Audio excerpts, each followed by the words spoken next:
Кыргызстанда ушул жылын январь айынан июль айына чейин сыртка чыккан товардын көрсөткүч баасы 917,8 миллион АКШ долларын түзгөн. Ал эми импорттун көлөмү экспортко караганда 20% жогору. Бирок Кыргызстан Евразиялык экономикалык биримдиктин шартына ылайык 5 өлкөгө товар экспорттоп, андан түшкөн киреше 10% жогорулаган.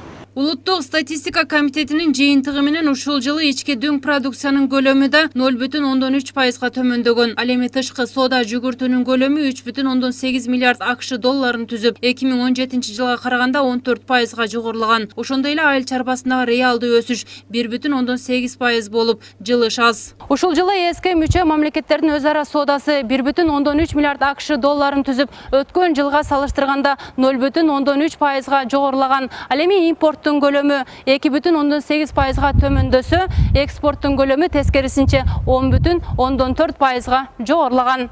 Кыргызстандын экономикасына 2018 жылдын жарым жылында 2017 жылдын жарым жылына салыштырганда тике чет өлкөлүк инвестициялардын келип түшүү агымы 33,2% кыскарып, 247,0 миллион АКШ долларын түзгөн.